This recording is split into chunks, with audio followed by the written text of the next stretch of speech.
Buongiorno a todos, como todas las semanas, de nuevo desde el Círculo de Bellas Artes y además todavía con la resaca del foro del lunes que habéis estado viéndolo muchos, ya tenéis unos cortes en YouTube, ha estado fantástico, con Yolanda Díaz, con muchísimos directores de recursos humanos y organización, hablando de cuáles son los problemas que todavía tenemos que solucionar en las empresas en relación al empleo de las personas LGTBI en aplicación, como sabéis, del nuevo reglamento acordado entre la patronal, los sindicatos, el Ministerio de Trabajo sobre la aplicación de los protocolos para que las empresas puedan utilizar estos protocolos dentro de la compañía y, por lo tanto, proteger el empleo de las personas LGTBI.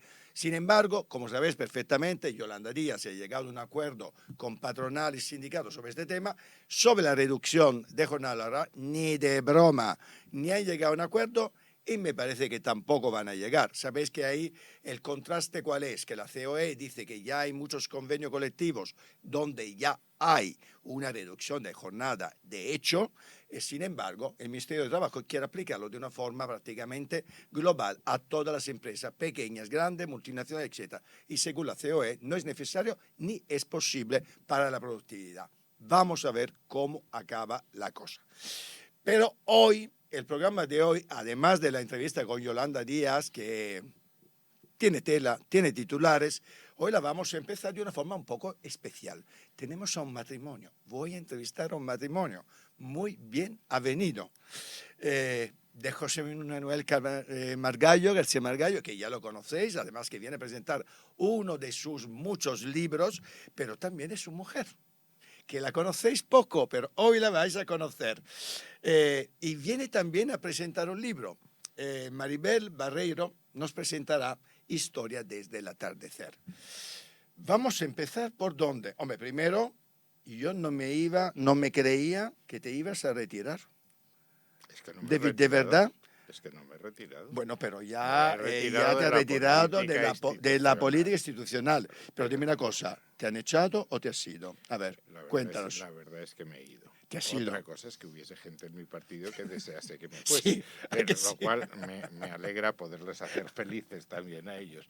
Pero la Bueno, verdad pero es ya que ahora no. Bueno, hay gente ¿No? que dice que no, ¿eh? Hay gente que dice que tenía que seguir y os tranquilizo. Los políticos de raza no nos retiramos nunca. No. Nos morimos y en paz. Claro. Y hasta ese momento, que espero que tarde un ratito, pues yo seguiré haciendo política. Ahora estoy haciendo política. Hombre, claro, contigo, y la he aquí hecho esta hoy haremos mañana mucha y la hago política. esta noche. Oye, y dime una cosa, además es una pregunta que luego le voy a hacer también a Maribel.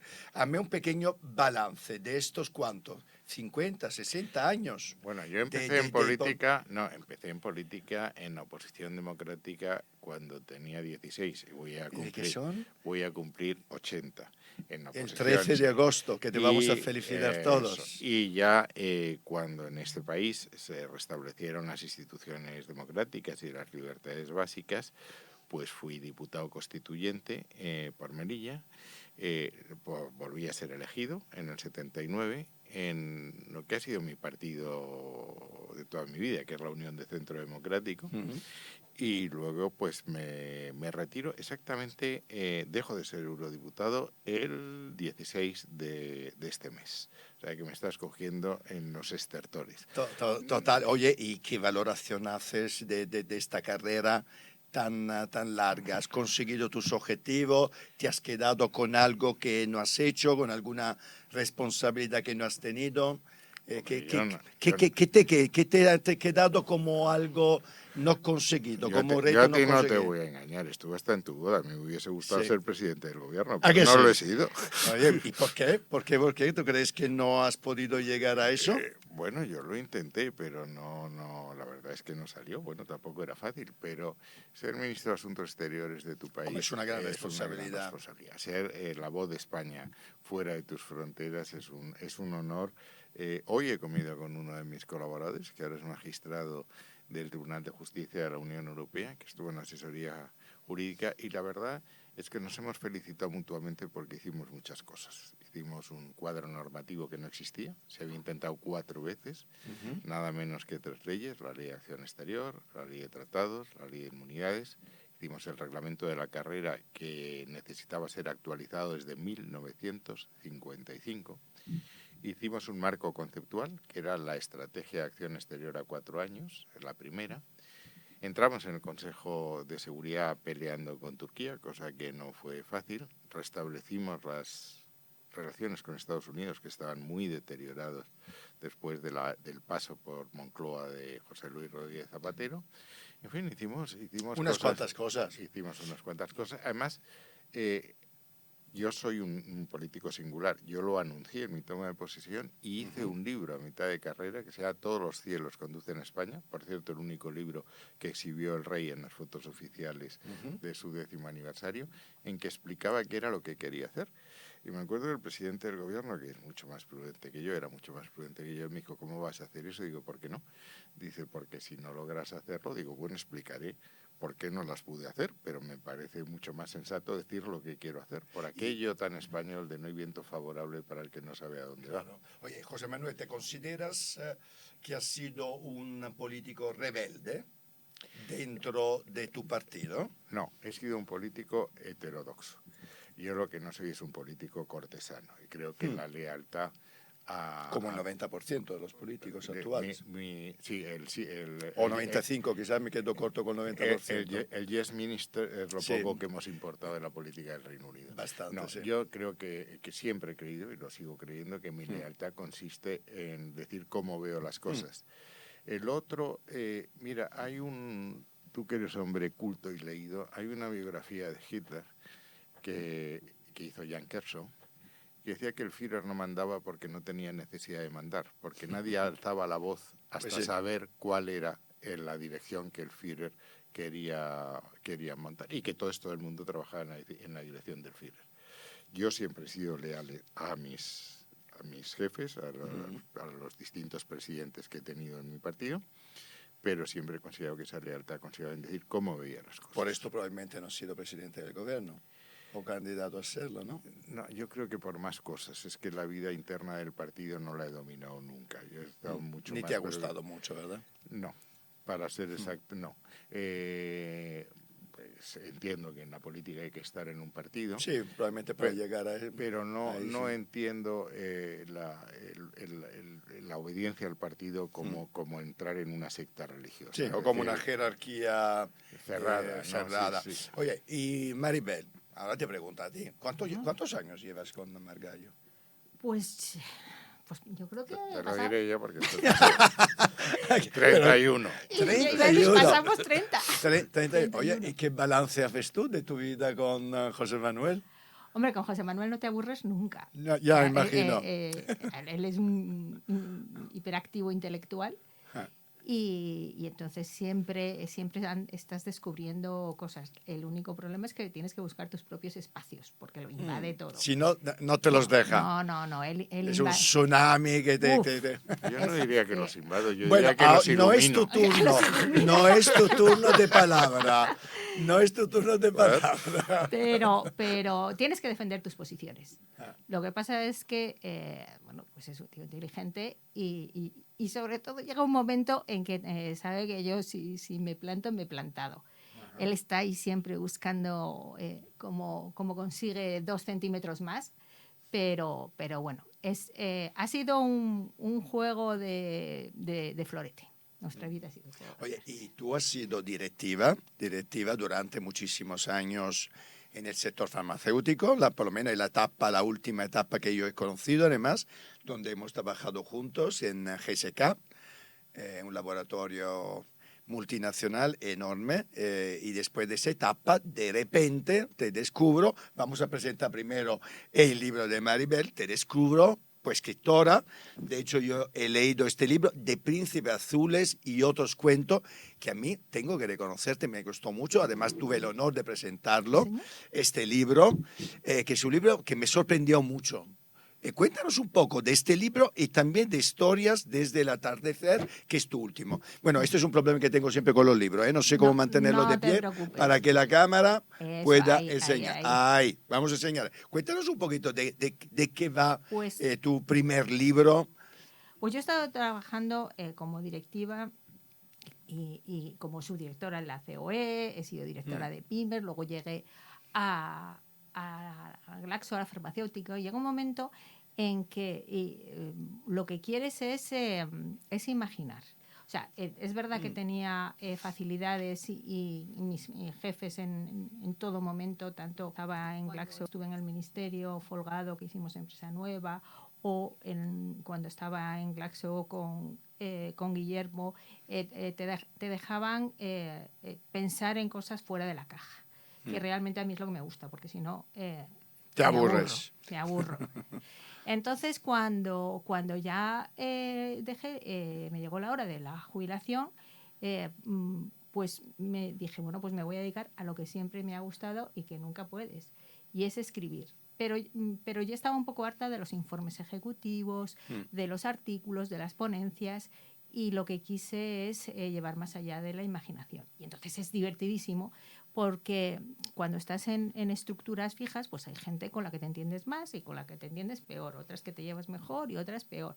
Pero cuando estás escribiendo, no tienes límites. Tu creatividad es el límite, claro, es maravilloso. Claro. Sí, te llevas a la gente de calle, claro que sí. te la traes, la enredas, de repente desaparece y todo a tu propia elección.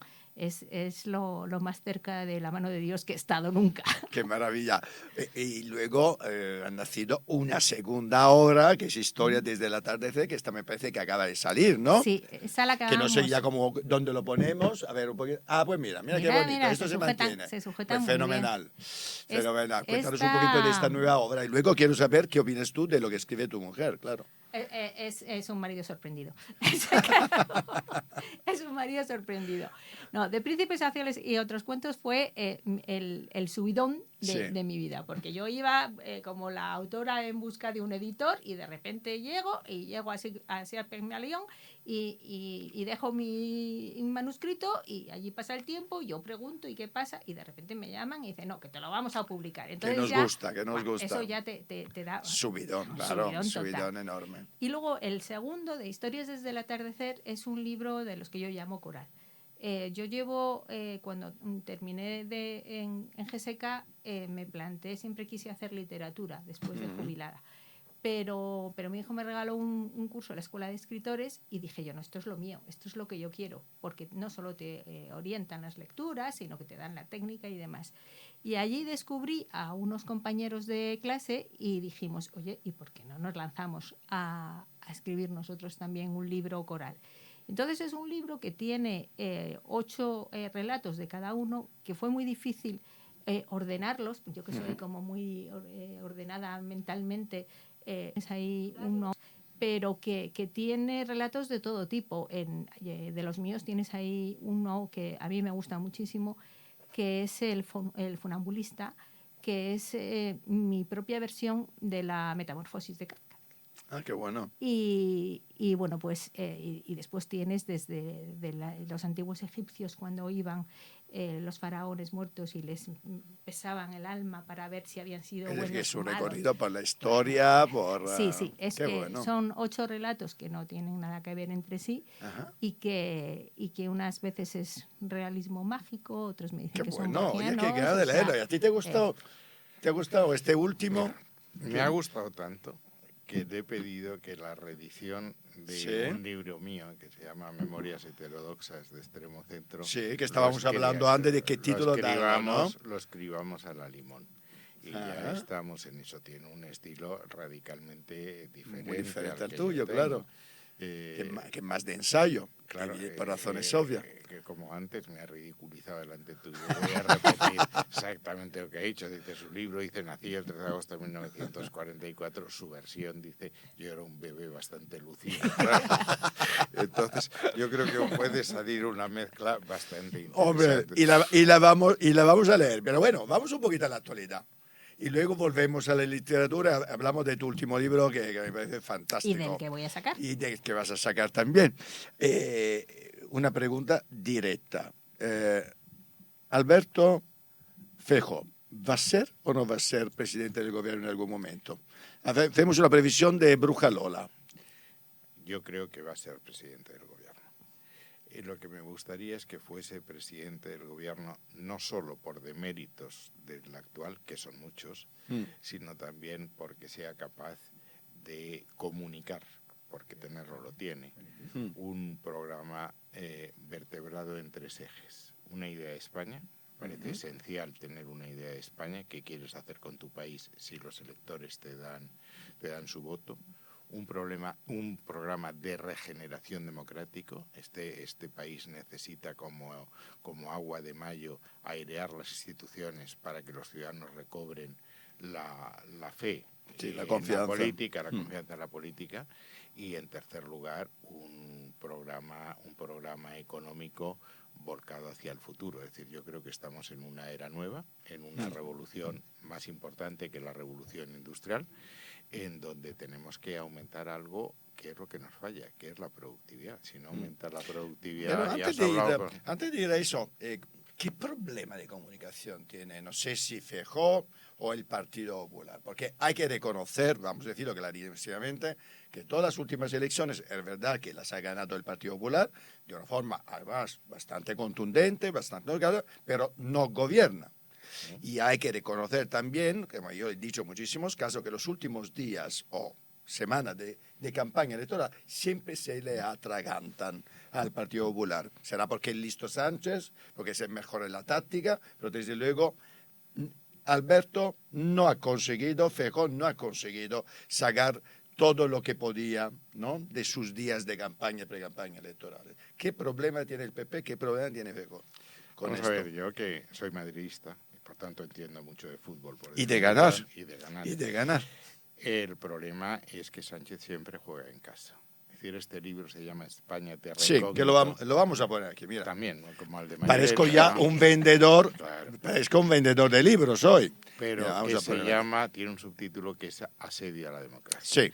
Y yo creo con absoluta... ¿Qué quiere decir jugar en casa? Jugar en casa quiere decir que Pedro Sánchez ha conseguido copar todas las instituciones democráticas, que utiliza como armas arrojadizas contra la oposición y que tiene un control muy importante de los medios de comunicación y que ahora quiere tenerlo más. Es decir, estas medidas que ha anunciado de controlar, cercenar, limitar lo que él llama pseudomedios para evitar lo que él llama la difusión de bulos, es muy peligrosa. Porque ¿quién ¿Pero tú define... estás de acuerdo no que hay pseudomedio y bulos? Vamos a ver, yo lo que estoy de acuerdo es que la libertad de expresión es la clave de una democracia liberal. Y que si alguien en uso de esa democracia liberal comete un desmán, un desafuero, un contrafuero, para eso están los tribunales. Y quien se sienta agredido puede ejercitar acciones por protecciones al honor, calumnia, injuria. Porque el problema es quién define que es un pseudomedio y quién define que es un bulo. Eso son lo que hacen todos los populistas que en el mundo han sido, desde Mussolini en tu país. Pero una pregunta que quería hacerte, mira, está muy de actualidad el tema de la financiación pública de los medios de comunicación. Pseudo o medios o serio. ¿Tú estás de acuerdo que aunque haya una financiación pública de los medios de comunicación? Vamos a ver, lo que hay es una publicidad institucional. Bien. Estamos estudiando... Sí, pero no es lo mismo. Financiar un medio no es lo mismo que poner publicidad. Lo que Sánchez es que quiere aplicar un reglamento. Él ha dicho transponer una directiva. Tampoco hay que exigirle mucha precisión en esto. Pero es un reglamento que se aplica directamente. Y lo que dice ese reglamento es que tiene que haber transparencia en la financiación. Muy bien. Es decir, si hay publicidad institucional, todo el mundo que tiene sepamos derecho, cuánto es. está, pero claro, nada más. Claro. El resto es que lo otro... fíjate que este libro, España en su laberinto, es un poco la historia de España de Fernando VII para explicar la situación actual. El otro tiene otra visión para llegar al mismo puerto, pero es una visión horizontal. Los populismos que en el mundo han sido desde Mussolini hasta Maduro. ¿Tú crees que hay una línea conductora? Sí. En tu libro prácticamente marcas efectivamente como una línea entre los populismos, desde Mussolini, Hitler, etcétera, a los actuales. Eso es. ¿Cómo definirías tú esta línea y cómo definirías tú los populismos? Vamos a ver, los populistas lo que hacen es apropiarse de la identidad de un pueblo, es decir, ellos son el pueblo. Tienes un ejemplo muy cercano. Cuando se han producido informaciones sobre posibles desviaciones económicas de la mujer del presidente o de su hermano, él escribe una carta a la ciudadanía reclamando la investidura del pueblo. Él es el pueblo. Y se le está atacando no porque haya habido posibles desviaciones, hasta que no las haya yo no diré que las hay, sino porque se quiere detener un progreso que él pone en marcha. Y esto lo lleva a nivel nacional y a nivel internacional. El único mensaje positivo que le he oído es que él ha sido el bastión contra la extrema derecha en la Unión Europea y en América. Es una especie de Garibaldi y Bolívar. Su visión es que no hay nada peor que gobierne la derecha y la ultraderecha, todas mezcladas. Si eso es así, cualquier acción para detener a la derecha y a la ultraderecha es válida. A partir de ahí, él es capaz de hacer una mayoría con cualquier partido que le apoye, saltándose cualquier línea roja. Lo que hemos visto en estos momentos, se está discutiendo en Cataluña, es que él está apoyado por EH Bildu, con los que dijo que jamás pactaría, o por dos fuerzas políticas, Junts y Esquerra, que dieron 2 golpes de Estado en Cataluña. Pero, Margallo, y Maribel también, puedes intervenir en estas preguntas, pero hay un hecho, ¿Cuál es? que el PP no gobierna. El Sí, PP no gobierna y hemos visto en las últimas elecciones generales que a pesar de todo, pues parece que va a ser complicado, a menos que no haya una mayoría absoluta que pueda gobernar. Vamos, a ver, el hecho de que gobiernes o no gobiernes no es determinante. Hombre, sí que es determinante gobernar un país. Perdona, te recuerdo, y tú eres italiano, que Benito Mussolini fue invitado por el rey a formar un gobierno teniendo 35 diputados de 400 y pico, que logró poderes absolutos y que hasta la muerte de Matteotti en 3 años... Bueno, pero Feijóo ha logrado unos cuantos escaños más que el PSOE y no está gobernando porque no ha encontrado apoyos en otras fuerzas políticas que sean suficientes. Ni puede encontrar los apoyos que puede encontrar. Nosotros no gobernaríamos nunca con Bildu, ni con unos señores que han dado un golpe de Estado. Él sí. Es que es un problema de límites. Tú puedes llegar a donde quieras en función de los límites que tú te marques. Entonces, mientras los límites que haya, porque si te fijas lo que está haciendo Sánchez es utilizando, porque los está utilizando, lo que pasa es que también le utilizan a él, a todas las fuerzas independentistas de signo, da igual, le da igual que sea de derechas, que le da igual que sea de izquierdas, le da igual que sea Bildu, le da igual que sea PNV, y lo voy a salvar un poco de ese independentismo. Si tú estás dispuesto a seguir en el poder y pasas por cualquier compromiso que te pongan sobre la mesa, pues es mucho más fácil. Tú me dices, mira, Maribel, tú te vienes aquí, pero aquí tienes que hacer todos los días el doble salto mortal y no sé qué más. Y yo te digo, pues si tengo muchas ganas de venir aquí, te digo, vale, pues sí. Y si no, ¿Y digo, el PP oye, pues debería haber negociado o hablado de toda manera con Junts y con RC? Vamos a ver. Hombre, con Junts lo ha hecho, evidentemente. Sí, pero se ha reconocido a escondida, pero se ha reconocido. Fijando muy bien los límites. Es decir, los límites que nosotros jamás pactaremos.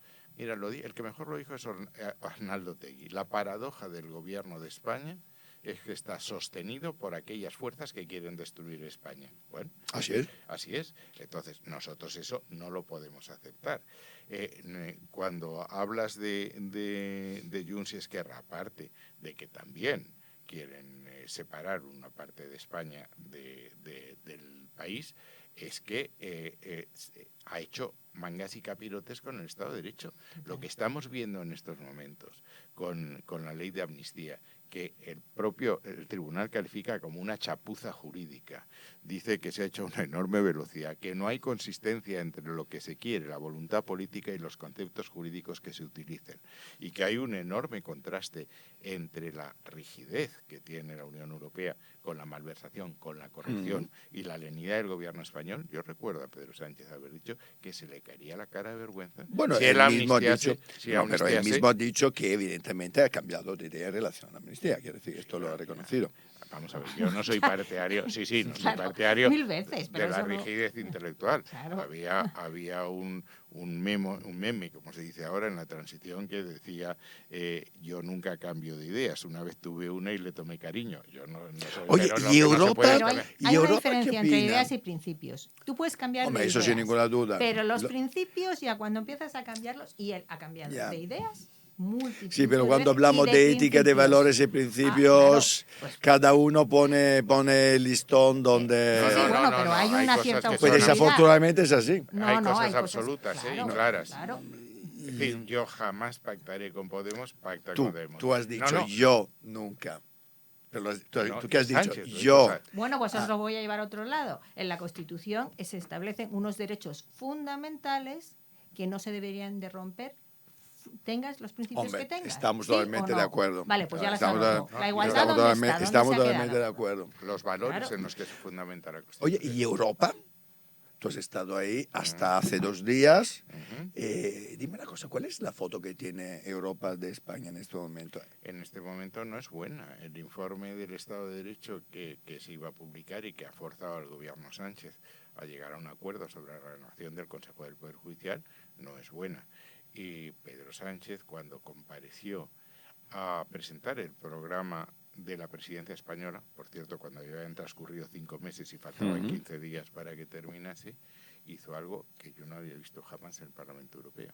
Es hablarle al presidente de mi grupo parlamentario, Manfred Weber, alemán, del Tercer Reich. Manfred Weber le dijo una cosa muy clara: si usted tenía alguna posibilidad de haber ocupado un cargo político en Europa, la acaba de perder. El sarao que montaron con Milei, que le estuvieron tocando las narices hasta que reaccionó, cosa que tampoco es difícil con Milei. Hombre, Bueno, es decir, se lo puso bastante fácil. Bastante fácil. Pero Por claro, cierto, le hizo la campaña electoral claro, pero de es las que europeas. llevaba mucho tiempo haciéndolo. Es decir, yo lo he visto a Pedro Sánchez cuando Milei no era ni candidato, en la investidura de Sánchez meterse con Milei. Cuando llega la campaña electoral, hace campaña desde la tribuna del Congreso, no desde Ferraz, hubiese sido lícito, en favor de Massa, que era el candidato kirchnerista. Cuando va a tomar posesión, no va él ni manda ningún ministro. Y luego ya sueltan al ministro este que han traído de Valladolid a decir que era un drogadicto, claro, hasta que el otro salta. Entonces dice, claro... Ahora, me vas a permitir, yo, como sabes, siempre intento también encontrar la autocrítica. Tiene también que reconocer que la pinza se la han hecho entre Milei, ¿no? Que Milei le ha hecho la campaña de las europeas. Claro, pero sí. Y que Sánchez ha sido muy listo a aprovechar, evidentemente, No, este no, lo tirón. ha Esto no, provocado. lo ha provocado. Lo ha provocado. Bueno, No, no sé, bueno. tampoco le hace falta mucho para ser provocado. No, ¿eh? no, no, Bueno, no. pero Y lo ha Isabel hecho. Díaz La Ayuso secuencia- tampoco. La secuencia es la que yo eh, te digo. Y lo que ya, ha pero tú- pasado es que las empresas españolas que están en Argentina y somos el segundo inversor, recibieron una llamada desde Moncloa para que se alistasen, se enrolasen con el presidente Sánchez en contra de ¿Y Milei. tú crees que se debería premiar a Milei?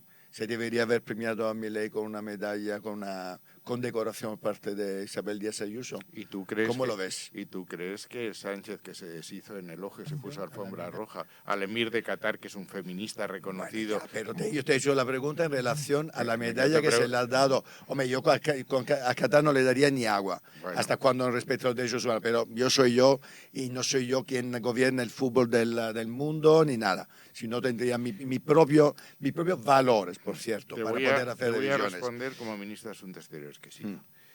Una de las joyas de la corona es la Comunidad Iberoamericana de Naciones. Totalmente que de acuerdo. celebra, Menos aprovechar lo que se debería desde que España. empezó en México en 1991 y que se ha celebrado regularmente, con más frecuencia que la propia Commonwealth. Y en esa comunidad, y he estado 5 años en el Ministerio de Asuntos Exteriores, tienes que tratar con regímenes de todos los colores. ¿O te crees que a mí me gustaba la Cuba de Castro o la Venezuela Imagino que no. de Chávez o de Maduro o la Bolivia de Evo Morales? Pero jamás se me ha ocurrido el tener un mal gesto. Yo he aguantado de Argentina lo que no está en los escritos después de la expropiación de Repsol y YPF. Y Maduro me insultaba todos los días. Yo he contestado siempre en términos muy objetivos. Porque entonces, el provocar un cisma con Argentina, que es el país probablemente más cercano a nosotros, por tener una rentabilidad electoral, porque tú has acertado que esto fue un tema electoral, es un pecado de lesa patria. Y dime una cosa, desde tu punto de vista, ¿qué se está haciendo, por lo tanto, mal desde el Partido Popular para no haber conseguido todavía el poder? Te vuelvo a insistir que estamos jugando fuera de casa. Es decir, hay algo que Pero algo tendrá que hacer Feijóo para poder conseguir. Tú has dicho que va a llegar al gobierno. No, te he dicho que me gustaría, además, te he dicho los tres ejes que a mi juicio... Me lo has dicho. Primero, la idea de España. ¿Qué va a hacer usted de este país? ¿Cómo concibe usted España? ¿Como un régimen autonómico, federal, confederal, medio pensionista? ¿Qué va a hacer usted? Segundo, un programa de regeneración democrática. Hay que volver a devolver la fe de los españoles en la democracia liberal. Y la democracia liberal tiene unas reglas escritas, que es el Estado de Derecho, la separación de poderes, la independencia judicial y la economía de mercado. Y tiene dos reglas no escritas que hay que respetar para mantener la democracia liberal, que es la tolerancia. Tu enemigo no es más que tu adversario y tu rival, y la moderación. Eliminar la política de cancelación que tenemos en este momento del adversario. Y luego hay que hacer un programa económico porque este país, tú has estado con la vicepresidencia del gobierno, veremos lo que te ha contado, pero yo sí te cuento una cosa. En renta, Producto Interior Bruto, hemos bajado 3 puntos. En renta per cápita, que es lo que importa, no hemos avanzado nada desde la pandemia. En empleo, que es de lo que habrá presumido Yolanda Díaz, es verdad que tenemos 21... Pues en cuanto te vas, llega ella para hablar. 21 millones, pero no ha dicho una cosa, que esos 21 millones se cuentan los trabajadores fijos discontinuos y que la mayoría de empleo es público. Y que si vamos a un elemento objetivo, que nadie puede alterar, horas trabajadas, estamos peor que estábamos antes de la pandemia. ¿Os da miedo la extrema derecha? De Vox, de Le Pen, de Meloni... El único extremo que no me da. ¿A ti, Maribel? A mí me dan miedo todos los extremos, pero todos. Pero el mío no, extremo centro no. Bueno, pero me da muchísimo más miedo la extrema izquierda porque no tiene límites. Yo sé que... ¿Y la extrema derecha sí? ¿Tú crees que tiene...? Sí, yo he leído los programas políticos... ¿Pero has visto lo que está ocurriendo en Estados Unidos con Trump? Bueno, Trump es un, no, bueno, Trump es un loco. Es un loco. O sea, eso es otra sin embargo, cosa. Sin embargo, el Tribunal Supremo le ha dicho que puede hasta matar y no le va a pasar nada, fíjate. Mira, pero fíjate... Eso es la ley de inmunidades que está en todos los tratados. Los actos en el ejercicio de la presidencia. Pero es brutal. Brutal, pero es así. Pero fíjate, no los privados, ¿eh? Ya lo sé. Lo sé. Pero fíjate lo que pasa, que... lo que está haciendo, y desde el punto de vista de mujer, es tremendo el caballero. Y sin embargo, le siguen votando la gente. ¿Por qué le vota la gente? ¿Por qué? ¿Por descontento? ¿Por miedo? ¿Por qué? Eso es lo que hay que plantearse. ¿Y Biden? Nos da pena que un partido deje un señor que tiene problema, supongo, de demencia, Parkinson, no sé cuál es su problema de salud, ir a un debate electoral. A mí el otro día, la otra noche, pasé auténtica vergüenza y me dio pena. Él, su mujer, más, y el partido ya no te cuento. Bueno, tienen una oportunidad. La Convención Demócrata se celebra el 19 de agosto. Pues es verdad que es muy difícil sustituirle, pero probablemente la solución del compromiso sea nombrar un vicepresidente en el ticket que le pueda sustituir, que no es Kamala Harris. Por supuesto que ser alguien de mucha más fuerza, de mucha más envergadura para dar tranquilidad al votante, que si esto empeora puede ser sustituido. Bueno, ya se nos ha pasado el tiempo, pero aquí damos siempre minutos de oro para que nuestros invitados se desplayen como quieran y digan al público lo que le apetezca. Así que tenéis, aquí además como sois dos, tenéis más de 2 minutos a disposición para hablar al público. Bueno, lo primero es agradecerte que nos hayas traído, o por lo menos que me hayas traído. Lo segundo es decir a la gente que en una época en que somos de lo instantáneo, de lo ya del Twitter, del Instagram, que es muy bueno, no solo para los adultos, sino también para los niños que vean a sus padres leer. Mi mayor consejo de educación es que lean. Y si no les gusta mucho leer, yo les aconsejo que empiecen a leer relatos, que les puedes leer, tener en la mesilla de noche y como no tienen una continuidad de argumentos, puedes leer 1, 2, 3, 5 o los que quieran. Y a partir de ahí empiezan a leer, Pues y me eso te encanta. cambia no solo de forma de pensar.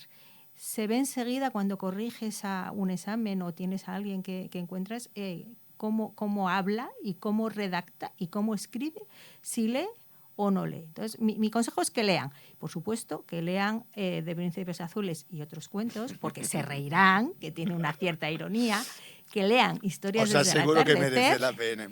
Os aseguro que merece la pena. Y sobre todo que esperen, que estoy a punto de sacar una novela policíaca, Jaque a Lucifer, que ahí se mezcla mucho también, tiene mucho de ironía, pero también de inteligencia artificial, de criptomonedas, y todo en el Parque del Retiro. Qué ganas, qué ganas. Bueno, a ver cómo superas este minuto. Bueno, que ha sido más de un minuto. No, Pero yo bueno, a ver cómo lo superas, no Margallo. intento superarlo, por eso lo que le he pedido es que sea ella las que ponga esta gracia Y que venda literaria, mucho, que te retire. este talento literario en lo que van a ser, una vez más, una reflexión sobre España, que es a lo que he dedicado mi vida y a lo que pienso dedicarla.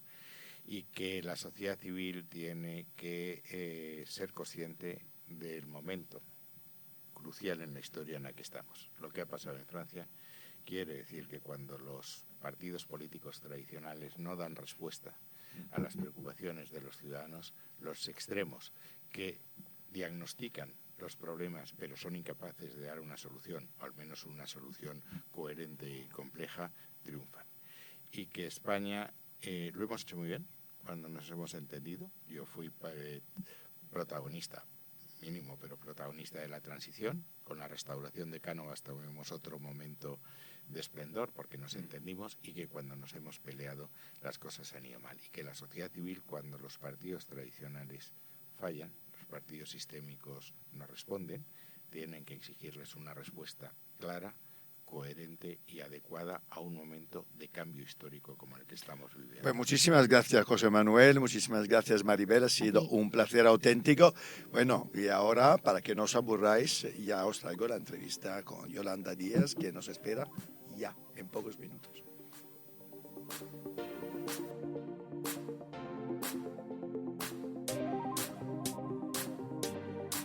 Le decía a Eupropio que no se marchara porque le va a tocar ahora hacer a él su primera entrevista, que va a ser con nuestra primera invitada, que es la vicepresidenta primera del Gobierno y ministra de Trabajo y Economía Social.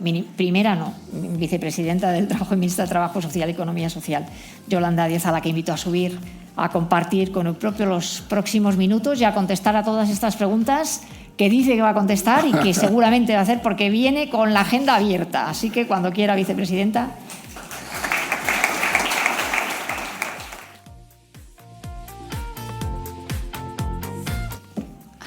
Pues Yolanda, buenos días. Buenos días, buenas tardes. Buenos días, buenas tardes, buen todo y buen orgullo también a Buen ti orgullo. y al Ministerio.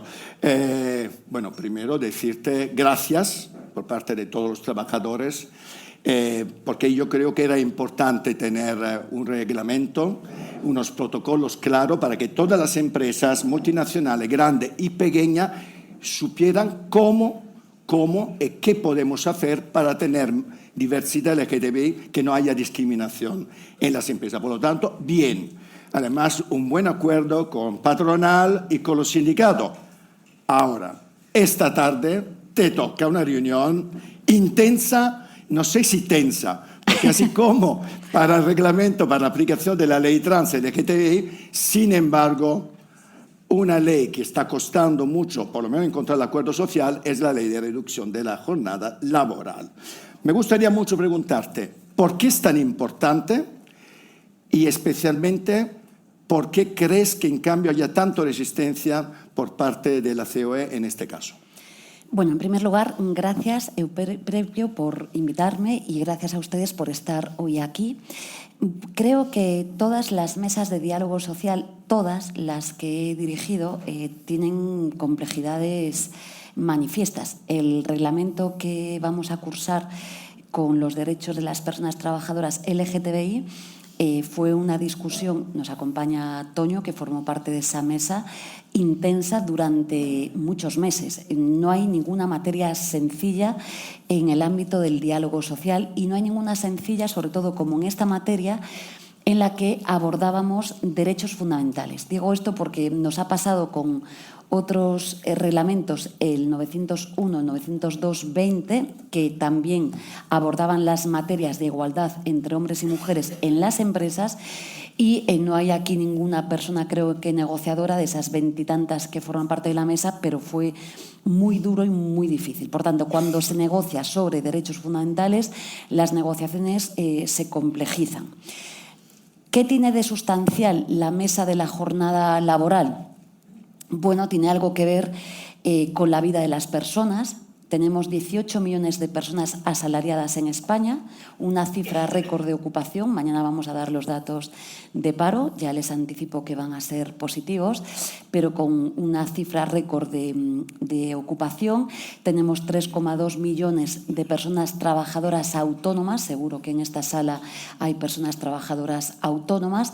Por tanto, somos, digamos que esta norma le va a afectar a una parte sustancial de la vida de los trabajadores y las trabajadoras de nuestro país. ¿Por qué tiene tanta importancia? Bueno, en primer lugar, y lo más importante, porque nos permite vivir mejor. Es una norma que mejora la vida de la gente. ¿Por qué? Pues porque pasamos gran parte de nuestro tiempo de vida en el trabajo.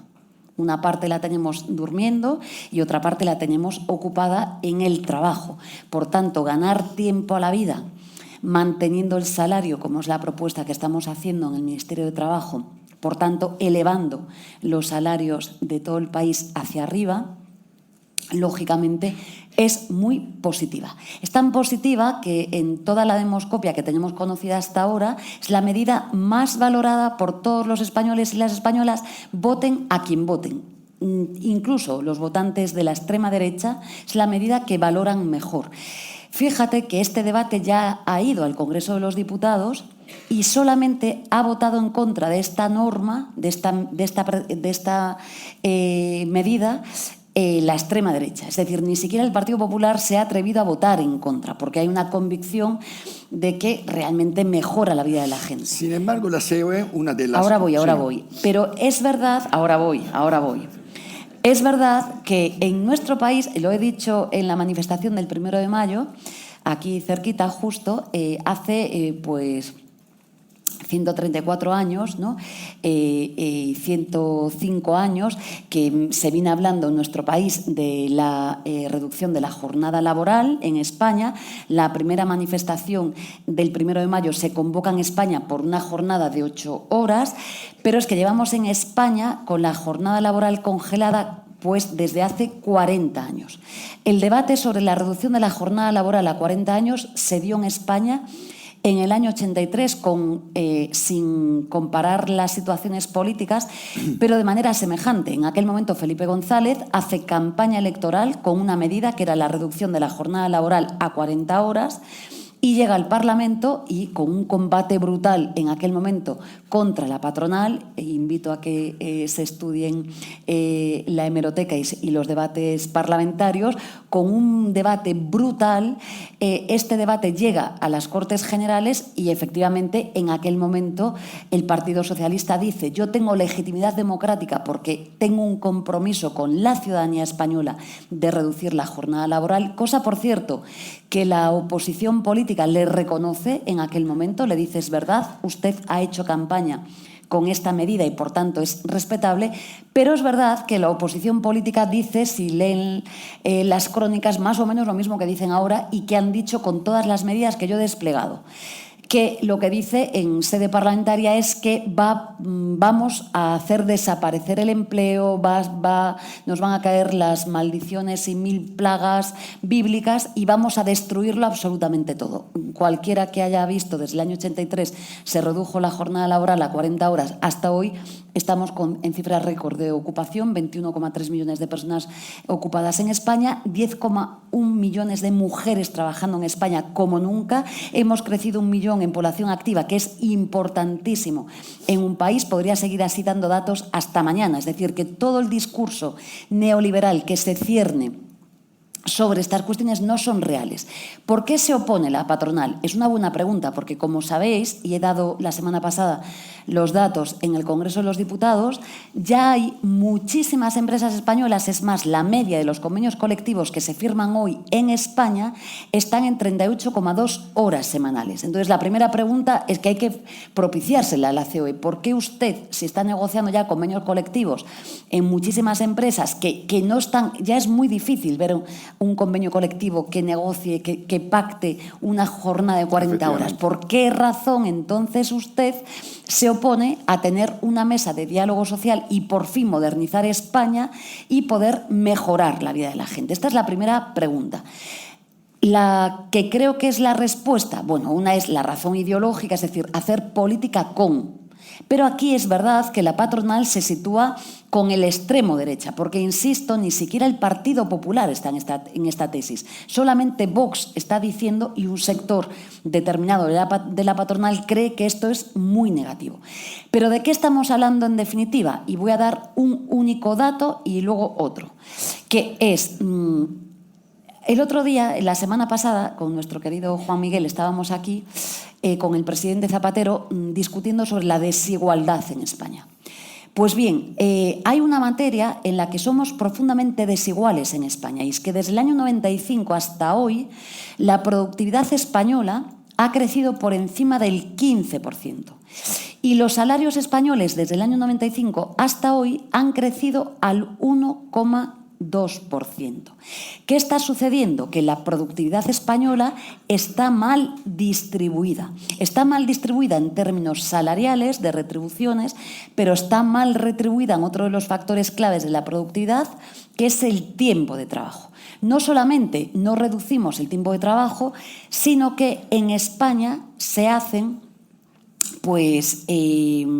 un sinfín de horas extraordinarias, que no quiero yo aquí faltar a la verdad, 2,4 millones de horas extraordinarias a la semana sin retribuir.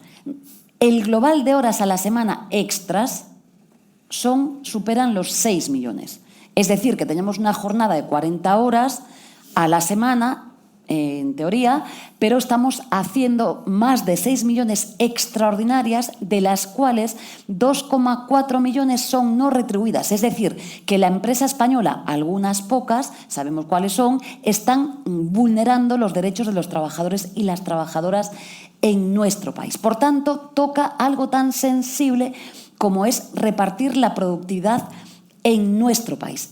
Creo que esta es ¿Por qué dice la patronal? Por cierto, es la primera vez que desde enero, en la mesa de las personas LGTBI en el mundo del trabajo, empezamos a negociar en febrero, pero es verdad que la patronal se lo tomó en serio, presentó documentos, discutió, nos gustaría o no nos gustaría, pero estuvo activa.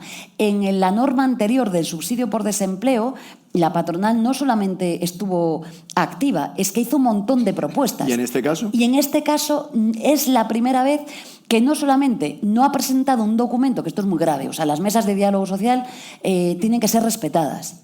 Tienen que ser respetadas. Esto es también lealtad institucional y es la primera vez que no ponen un documento encima de la mesa. Yo me he enterado por los medios de comunicación que esto nunca ha pasado en el diálogo social en España, que nos enteremos por los medios de comunicación de lo que van a hacer esta tarde. Parece que esta tarde tampoco van a presentar una propuesta. Es decir, que no hay una propuesta en la prórroga. Porque sería muy legítimo que diga, bueno, pues yo quiero hacer esto, o quiero una bolsa de horas que se reparta, o quiero hacer en el artículo 12 cambiar las horas complementarias. Es decir, que se va a aplicar sin el acuerdo de la patronal. Vamos a ver lo que hacen, vamos a hacer lo que hacen. Lo que he escuchado en los medios de comunicación ayer al señor Lorenzo Amor es que quiere que ellos estarían dispuestos a negociar si aumentásemos las horas extraordinarias, dice, a un entorno de 150 horas al año. España tiene un total, que no se cumplen, ya se lo estoy diciendo yo, pues un total de 80 horas extraordinarias al año como límite. Esto fue lo que se pactó en el año 83. Pues bien, la patronal española, lejos de decirnos que quiere reducir la jornada laboral para repartir la productividad, para aumentar la productividad y vivir mejor, esto está muy estudiado, es que España va un poco retrasada en esta materia. Es decir, yo me sorprendía, ¿no?, cómo es posible que a lo largo de todo el siglo XX y el XXI nadie hubiera legislado sobre esto, ¿no? Pero esto está pasando. Pero es que no solamente nos dice que no, esto por los medios de comunicación, insisto, en la mesa no, pero que nos diga que no, mire, no me llega con 80 horas a la semana, al año, sino que lo que quiero es que usted me permita hacer 150 horas más. Me van a entender que yo lo que estaría haciendo es engañar a los trabajadores y a las trabajadoras de nuestro país que se merecen respeto. Fíjese, yo ayer he ido a pasear por las calles de Madrid. Un Madrid y un país que tiene muchísimas personas que trabajan, 1,7 millones de personas trabajan en la hostelería. Les invito a cualquiera de ustedes que vean las horas que hacen en la hostelería. Les invito. Y 3,7 millones de personas, me van a permitir que hable en femenino, casi todas mujeres, que trabajan en el comercio, en cualquiera de los departamentos de textil por esta misma calle, la que quieran. Yo les invito a que vean las horas que hacen. Sería poco serio que la ministra de Trabajo hoy yo les diga a la patronal, no, mire, yo reduzco la jornada laboral a 37 horas y media, pero le permito a estas trabajadoras que sufren y que me paran por la calle, y créeme que me paran y me lo dicen, no podemos más, necesitamos que nos reduzcáis la jornada laboral y necesitamos que se controlen las horas extraordinarias. Ya, pero parte problema, de la gran Yolanda, tarea perdón si te de la interrumpo, inspección Yolanda. son las horas extra. Ya, pero perdón, entonces es un problema de control, porque aquí hay muchísimos No, no directores es de control, humanos. no. Hombre, si hay gente, si hay empresarios, cara dura, que están trabajando, están obligando a sus empleados a trabajar sin control, horas extras sin pagarla, evidentemente es un problema de control. Yo el otro día, la semana pasada, no, la anterior, no quiero yo faltar a la verdad, he dado los datos públicos de la Inspección de Trabajo en 3 sectores brutales. En la hostelería, y las multas archimillonarias que conlleva en la hostelería. Que violan la ley, es decir, sabiendo que van a ser multados. De hecho, absolutamente. Es verdad que en esta norma que estamos negociando hay un cambio sustancial que yo quiero aprovechar para hacer pedagogía, que es lo que hemos hecho en la reforma laboral. Una de las grandes medidas de la reforma laboral es que se ha individualizado las infracciones y las sanciones. ¿Qué quiere decir esto? Pues que imaginen ustedes, una entidad financiera, por decir algo que tiene mucho personal en España, ¿no? O una gran empresa de distribución, no digo nombres, que tiene 80.000 personas, o una gran empresa de la moda, que no digo nombres, pero se pueden imaginar que tiene 80.000 mujeres trabajando en toda España. Antes de la reforma laboral, si infringía una norma, era una sanción para la empresa, con una cuantía pequeña. El gran cambio que hace la reforma laboral es que individualiza la sanción y, por tanto, dice, usted tiene en su unidad productiva o en el centro comercial X de no sé qué parte de Madrid 20.000 trabajadores, la sanción es por el incumplimiento y además hemos subido la cuantía. Entonces ahí hay un factor que es ex ante en la Inspección de Trabajo, que es el valor de que realmente tú ejemplificas y ya no sale barato. Es decir, pensemos, no voy a decir empresas, pero en sus presupuestos con absoluta normalidad ponían sanciones lisos, Inspección de Trabajo, X dinero. Es decir, lo que ya veían, se plantea los presupuestos. que esto es en el debate que hay en Europa, lo que nos dicen que España incumple la normativa laboral en materia de despido. Por tanto, estamos actuando. Pero no llega, porque hay que reducir la jornada laboral para vivir mejor, porque hay productividad suficiente. Vamos a hablar un poco de armarios. Venga, va de armarios. Mira, además yo te voy a contar una anécdota, porque me gustaría saber cómo está la cosa ahora. Yo me acuerdo hace 35 años que yo trabajo, ya tengo unas cuantas canas, aunque no se vean, y me acuerdo que hace muchos años, cuando yo trabajaba en mis primeras empresas, pues yo me inventaba novias, me inventaba novias, iba a las convenciones de empresa para no ir solo, como un pringao, con todas las señoras y señores ahí, con las parejas, me llevaba amigas y tal. Entonces, con los años las cosas... Yo hice de novia de algún compañero tuyo, que lo sepas. Imagino, lo sé. Entonces, pues, se supone que han cambiado mucho las cosas. Sin embargo, viendo un poco las estadísticas de los sindicatos, en España todavía hay 40% de las personas LGTBI que ocultan su condición sexual en las empresas. Y por lo tanto, no solo lo ocultan con un problema personal, lo ocultan también y no tienen los derechos relacionados con el matrimonio, con las enfermedades, no pueden extender sus derechos a sus parejas, etc. ¿Cómo es posible que al día de hoy, con todo lo que hemos progresado en este momento, seguimos teniendo un 40% de gays, lesbianas, trans, etcétera, que ocultan su condición sexual en las empresas? ¿Qué estamos haciendo mal? Creo que estamos haciendo mal bastantes cosas. Los datos son elocuentes, hablan por sí solos. Quien afirme hoy en España que esta norma que hemos hecho en la mesa de diálogo social no es necesaria es que no quiere reconocer el país en el que vive. Los datos son brutales, te añado más.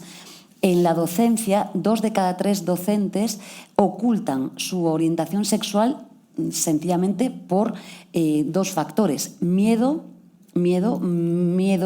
a represalias laborales, pero miedo también pues a sufrir acosos, a insultos, miedo a que pueda pasar algo que está pasando y de lo que no tenemos datos por ahora, que yo sepa, que es la afectación a la salud mental que tiene todos estos factores. O sea, imagínense, yo he hecho de novia, he vivido con 2 personas que eran gays en mi vida, conozco muy bien, en fin, que esto, pero sé lo que hacían. El armario laboral existe. Y ya no es el miedo a que te despidan o a que te sancionen. Es que lo que el otro día, lo que denuncié hace meses, pero que reproducía una entrevista ayer, sin ánimo de faltar a la cortesía, que un empresario en una panadería se permita el lujo de poner una nómina mes de abril maricón, permite y visibiliza, ya no sé hablar, la permisividad social que hay con todo tipo de agravios a las personas por su orientación sexual. Y esto en un país que es absolutamente moderno. Estuve la semana pasada en Roma. Claro, en Roma nos ponían como la avanzadilla de la... No, lo digo, es que esto está pasando, pero es que cualquiera que discuta la necesidad de esta norma hoy es que los datos sirven para... No es que a mí me apasionen los datos, que me apasionan, pero es que los datos en este caso son brutales. Por tanto, digamos que queda todo por hacer. A mí, fíjate, lo que más me ha emocionado de esta norma no es la norma. Es que exista una mesa de diálogo social en 45 años de democracia española que haya tenido que sentar a los equipos técnicos del Ministerio de Trabajo, de la patronal española, de los sindicatos, de la UGT y de comisiones a pensar sobre esta materia. Es la primera vez. ¿Por qué ha sido así? Lo desconozco. Fíjate, me hacían una entrevista la semana pasada, y lo digo aquí también, y me decían, vicepresidenta, ya, pero usted legisla para el ámbito privado. ¿Qué pasa con el ámbito público? Los 3 millones de personas trabajadoras que tenemos en la función pública española, ¿tienen esta norma? No la tienen. Digo porque nos queda, fíjense si nos queda tarea por hacer. Yo tengo funcionarios y funcionarias en el Ministerio de Trabajo que me decían estos días, vicepresidenta, ¿y nosotros qué? Es decir, lo importante que es la política. La cosa pública, para cambiar la vida de la gente. Pero lo que queda por hacer. Hombre, pero que además hay un dato que es que con esta norma, y miro para Toño porque ha formado parte de la mesa, con esta norma le hemos dado un plazo a toda la negociación colectiva española para que reabra en 3 meses los convenios colectivos, los reabra, todo lo que, y que obligatoriamente tienen que legislar sobre esta materia. Y les decimos además 2 cosas. Una, si usted no lo hace, hay un anejo 1 que tiene esta norma que se le va a aplicar de motu propio. Y 2, obviamente, a mí no me gusta sancionar porque además creo en la pedagogía positiva. Pero, obviamente, ¿qué va a suceder? Como usted incumpla, el principio de legalidad que garantiza la Inspección de Trabajo se va a cumplir. Aprovecho, tiempo de publicidad. Desde antes de las elecciones tenemos por primera vez en España, desde la democracia, una oficina antidiscriminación en la Inspección de Trabajo que redirige todas estas cuestiones. Y 2, el buzón de la inspección, que es completamente anónimo. Os metéis y cogéis vuestros teléfonos móviles ahora, buscad buzón de la inspección, podéis hacer cuantas denuncias queráis regidas por el absoluto anonimato y se va a cursar esta denuncia. De todas maneras, algo mal estamos haciendo. Mira, aquí hay empresas extraordinarias que conozco desde hace 1000 años. Desde hace 1000 años aplican el protocolo de diversidad, incluso cuando no existía ninguna ley. Sin embargo, ahora mismo, las personas que han nacido después de 1925, la generación Z, ahora mismo hay un 30% de estos jóvenes que ven mal o no ven normal que haya parejas homosexuales. Dices el 30, pero hay el dato positivo. Pero es alarmante que este dato está aumentando. Es decir, que los jóvenes son muchísimo más homófobos, bueno, en parte evidentemente, de lo que éramos hasta en nuestra generación. ¿Qué estamos haciendo mal? Además del discurso del odio de algunas fuerzas políticas, que evidentemente Euprepio, esto yo creo que es así. los jóvenes, no me compro el relato de los jóvenes de la juventud de mi país. De verdad, porque das el 30, pero hay un 70 restante que no piensa así. Y soy madre de familia. Yo tengo una hija que, lógicamente, está... Carmela, que la conoce toda España, está genial, está con su padre en Galicia. Pero quiero decir, está súper bien, al lado del mar, o sea, genial. Pero veo a sus amigas y amigos y amigues, y tienen muy claro que son radicalmente feministas, que son profundamente inclusivas y que hace escasamente unos meses yo estaba con Anabel Alonso y lo voy a contar en público porque es verdad, y con nuestra querida Liz Duval, y mi hija me preguntó, aquí hay gente, miro otra gallega aquí, que la conoce, me preguntó con naturalidad, mamá, ¿yo puedo ser trans? Y yo le dije, hija mía, tú puedes ser lo que quieras con tal de que seas feliz. Quiero decir que esto es una niña que tiene 12 años y voy al colegio... Pero a pesar de todo, Yolanda, a mí sí que me preocupa ese 30%. Es verdad. O no tenemos que creernos los datos los sindicatos. La tolerancia es cero con la discriminación. Y lo vuelvo a decir porque hablamos muchas veces de discriminación, pero yo que vengo del derecho, cuando hablamos de discriminación hablamos de algo gravísimo, que merece el reproche social primero, después el administrativo, pero incluso el penal. Es que cuando existe una discriminación que no se relativiza, que no es ni grande ni pequeña, si hay una discriminación, es una discriminación, es que hay una vulneración de derechos fundamentales. Y esto es gravísimo. Esto es súper grave. Lo digo porque a veces estamos en el mundo diario, no, esto es discriminatorio. Ya, mire usted. Pero ser discriminatorio es que hay un procedimiento específico, 177 de la Ley de Jurisdicción Social, Juan Miguel, no dejo de ser abogada nunca, que es una tutela de derechos fundamentales para estos mecanismos, que yo aprovecho también para los trabajadores y trabajadoras que haya en la sala, que lo usen, porque es uno de los procedimientos menos usados en la jurisdicción social. Por tanto, tú tienes razón, no podemos parar hasta el 30% para que vivamos en una sociedad igualitaria, pero yo creo que la juventud española ha cambiado muchísimo, que no es verdad que sea una generación de cristal, no lo es en absoluto, no es verdad. Yo tampoco lo he estos dicho, relatos y ni lo pienso, pero sí pienso que a veces, como ha pasado en Italia, hay un retroceso brutal justamente porque hay fuerzas políticas que en este momento... Tú sabes perfectamente en Italia lo que ha pasado.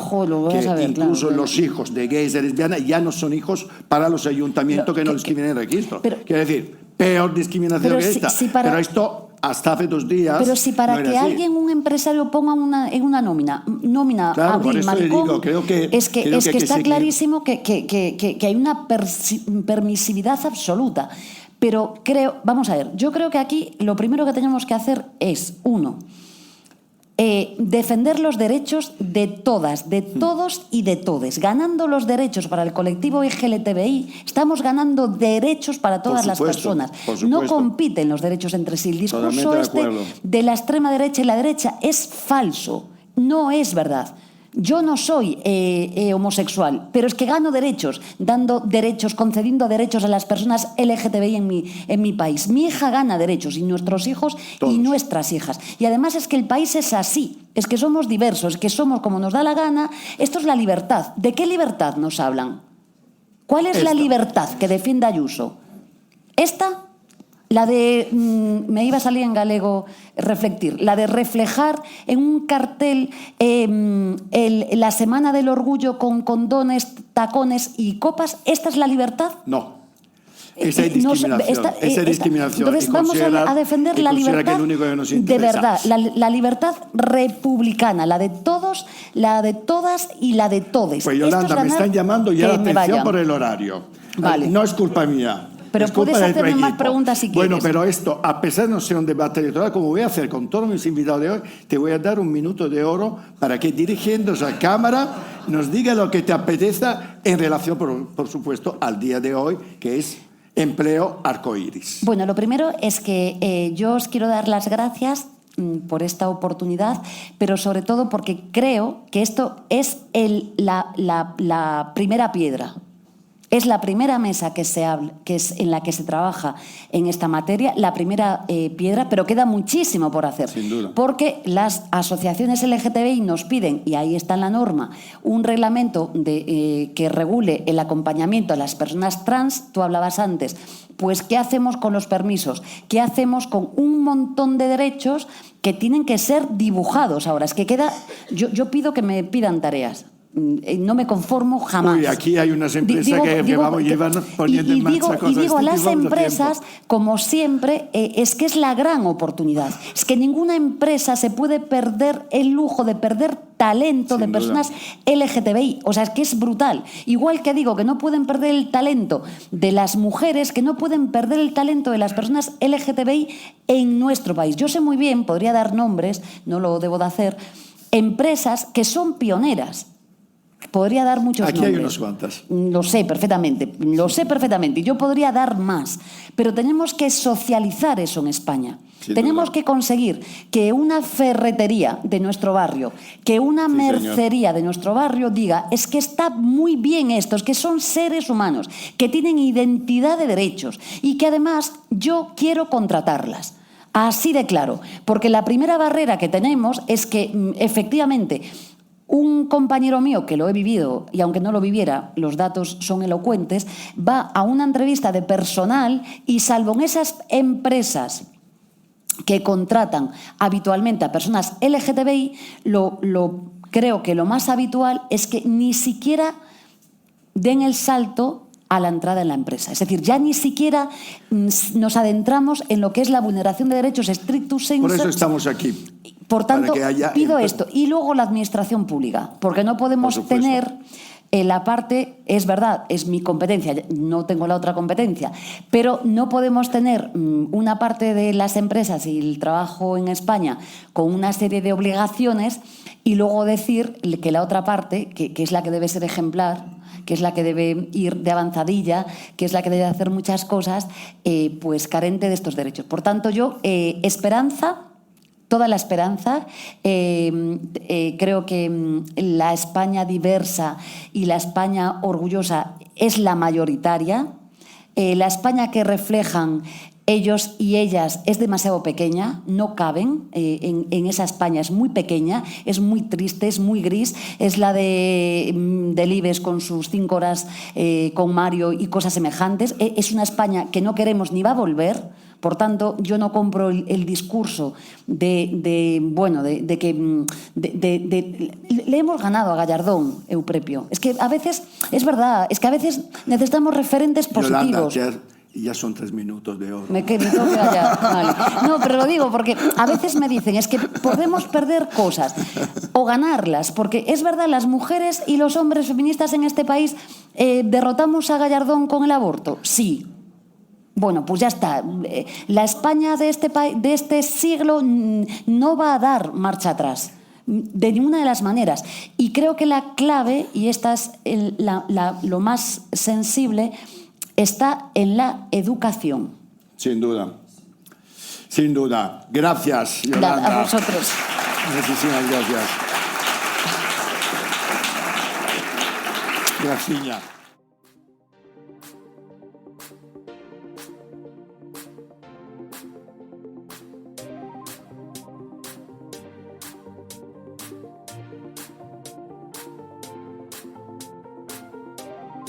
Bueno, ha sido una jornada intensa, estamos llegando al final, como decía Eupropio.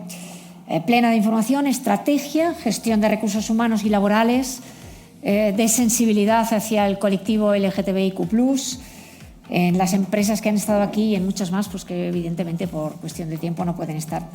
Ya tenemos más datos, tenemos más ideas de cómo hacer las cosas y qué camino hay que tomar. Estamos llegando al final del acto y le quiero pedir al director general para la igualdad real y efectiva de las personas LGTBIQ+ del Ministerio de Igualdad, Julio del Valle, que venga a cerrar el acto.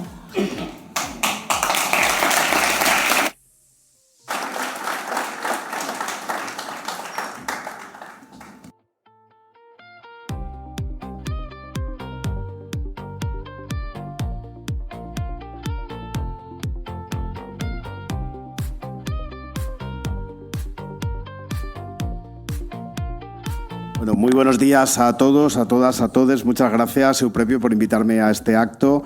Este año, la verdad que está siendo muy interesante la parte de lo laboral, de todas las empresas que están teniendo esta sensibilidad para incorporar derechos en un lugar donde antes prácticamente no existían, ¿no? Y son los derechos de las personas LGTBI en su puesto de trabajo.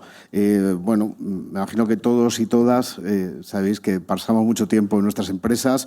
A lo largo de una vida de una duración determinada pasamos casi 16 años dentro de la empresa. Ir a la empresa no es algo a priori apetecible, parece que es más apetecible ir a la playa, a la montaña, leer en casa, pero es una obligación que lógicamente tenemos como ciudadanos para pagar nuestras facturas. Es verdad también que en el entorno de la empresa pues hay un grupo de personas en tu entorno, vamos, los que venimos del sector privado lo conocemos, en el cual te incorporas. No es un grupo de amigos elegido, no es un...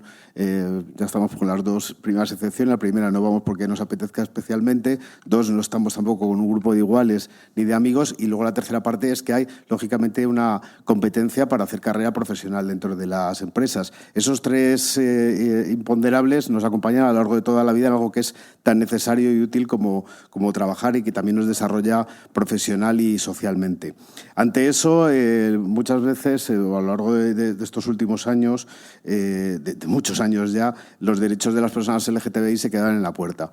Y yo creo que con esta normativa, con el Real Decreto que desarrolla la Ley 4/2023, hacemos que los derechos entren dentro de las empresas y que las personas LGTBI tengamos un espacio diferente dentro de nuestro puesto de trabajo. Que nuestra expresión de género no nos impida acceder a un puesto de trabajo, o va a hacer también que las personas trans, que sabéis que tienes un 80% de desempleo por término general, estén en mejores condiciones, o va a hacer también que las carreras profesionales de las personas LGTBI pues tengan también su recorrido y se valore, como decían muy bien los empresarios y CEOs que nos han acompañado y empresarias, que el talento brille más que a veces una orientación sexual o una identidad.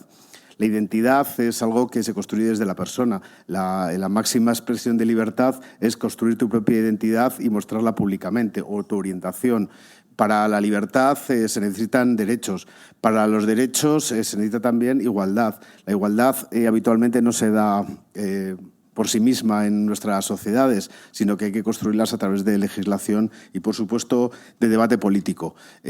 Creo que este año es un muy buen año para toda la legislación, para todo lo que nos queda hacer, para mirar esa perspectiva en la cual España va a ser el primer país del mundo que incorpora una normativa laboral y que eso va a generar una cultura en la empresa sobre la diversidad. Hay muchas empresas que ya han adquirido esa cultura empresarial. Veo aquí a mis amigos de MyG Work, veo a gente de Ready, veo a gente de la FELGTB con su programa de Yes We Trans, a tanta y tanta gente que ya lleva mucho tiempo trabajando y lleva mucho aportándonos a todos los demás. Yo creo que hemos puesto el listón a una altura suficiente para que todas las empresas den un paso adelante en la negociación colectiva y que estos valores que están presentes en la sociedad, porque pensar, hace poco salía un dato, que casi el 80% de las personas en España están a favor de las reivindicaciones de las personas LGTBI.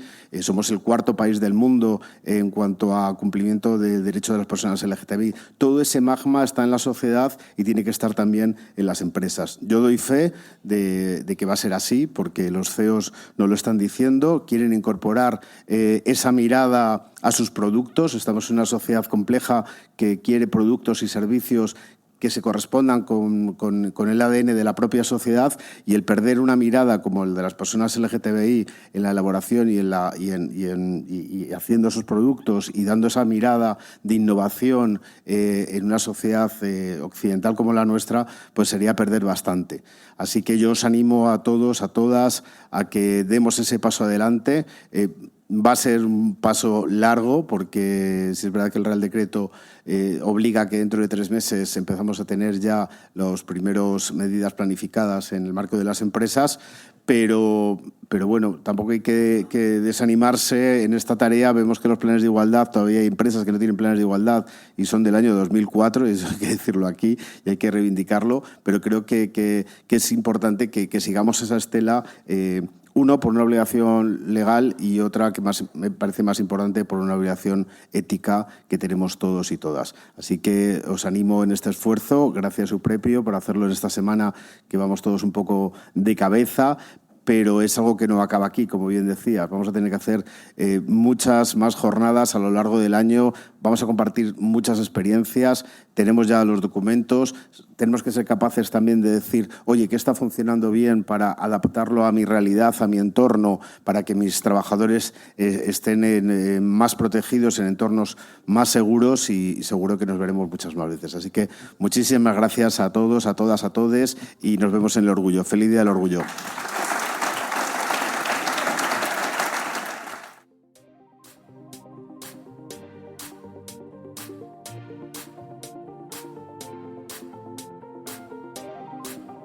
Dejado muchos titulares la unos ministra. cuantos. Seguimos, Paloma. Tenemos que continuar, ella sigue con su agenda y nosotros seguimos con la nuestra. Sabemos cómo nos ha ido en el entorno laboral hasta ahora. En unas ocasiones bien, en otras mal y en otras muy mal. Con resistencia al cambio, como decía la vicepresidenta segunda, y resistencia al cambio de comportamiento y mentalidad por parte de muchos de nuestros compañeros. Los sindicatos han sido los grandes aliados a la hora de normalizar una situación que debería ya estar integrada dentro de nuestra sociedad, y queríamos saber más directamente cuál es la situación actual y cuáles son los nuevos planes. Para eso invito a Toño Abad, al que ha nombrado la vicepresidenta en varias ocasiones, responsable confederal de LGTBIQ+, de UGT, a que nos ponga al día. Toño, cuando quieras.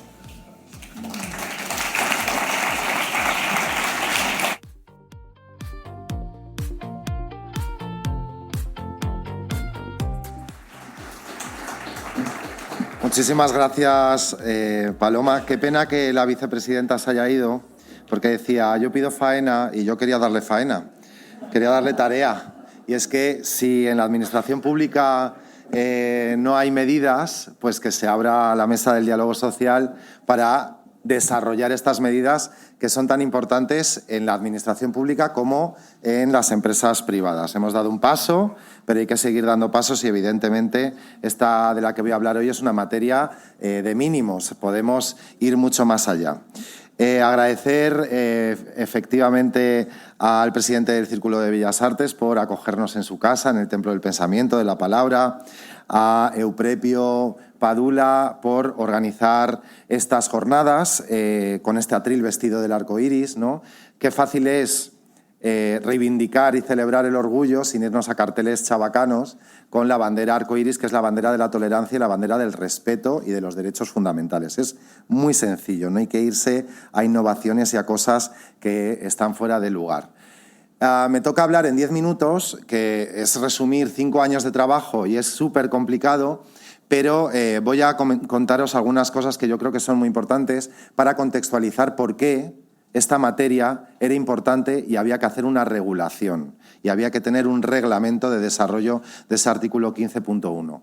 Y el dato fundamental, lo hemos visto en el vídeo introductorio, hemos visto que se han puesto algunos datos, es ese 40% de personas LGTBI que volvemos al armario en nuestros centros de trabajo. Y diréis, oye, pero esto es una estrategia casi diría legítima, porque es una estrategia de protección. Claro, es una estrategia legítima que hacemos individualmente, que observamos nuestro entorno laboral y decidimos no visibilizarnos por una situación subyacente que es muy preocupante, que es la de la violencia que se da en muchos centros de trabajo. Hoy vais a hablar con empresas que son ejemplo en este país, en políticas inclusivas, en políticas de derechos de las personas LGTBI, pero esto no es lo frecuente. No es lo frecuente, lo ha dicho la vicepresidenta. Estas políticas de tratamiento de la diversidad en los centros de trabajo había que extenderlas porque los datos que nos arrojan los estudios que hemos hecho nos demuestran que hay una violencia subyacente que está normalizada, ¿no? Que va desde violencias débiles, es decir, desde esas violencias que pueden ser insultos, rumores, comentarios despectivos en las cafeterías, en las máquinas del café, en los descansos del trabajo, en esos comedores o en esos pasillos y ascensores donde se dice, oye, ¿sabes qué fulanito o menganita es? Y a partir de ahí, de esas violencias débiles, se desencadenan otras violencias y otras formas de exclusión y de discriminación.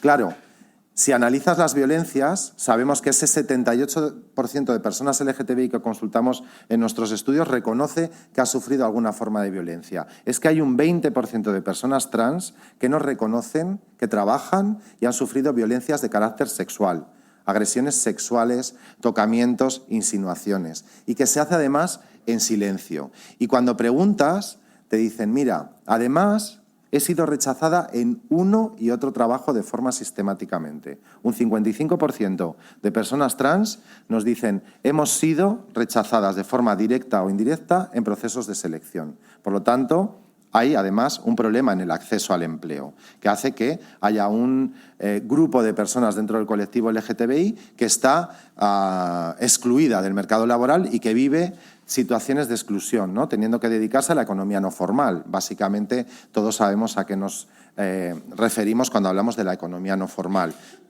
con ningún derecho reconocido. Y volviendo a ese dato del 40%, ¿qué ocurre con ese 40%? Con ese 40% de personas que volvemos al armario. Pues que automáticamente renunciamos a derechos que están generalmente reconocidos para todos y todas. Nos decían en el estudio cualitativo, cuando hicimos las entrevistas y los grupos de trabajo a personas LGTBI expertas en esta materia, nos decía gente, compañeras nuestras del sindicato, personas que se dedican a defender los derechos de los trabajadores y de las trabajadoras, nos decían, oye, yo me casé en mis vacaciones para no pedir el permiso de matrimonio, porque sabía que si yo decía que me casaba con una mujer, automáticamente iba despedida de mi empresa. Trabajaba en un colegio católico, para que también hay gente que trabaja en colegios católicos. Y esto pasa. O aquella compañera que nos dijo, oye, durante el cáncer de mi mujer, el cáncer de pecho, no pude acompañarla a ninguna consulta médica, a pesar de que es un derecho reconocido en el convenio, el acompañamiento a cónyuge a visitas médicas. Y llevaba casada 15 años con ella, o 14 años con ella. Nadie sabe en mi empresa que soy una mujer lesbiana y que está casada con otra mujer.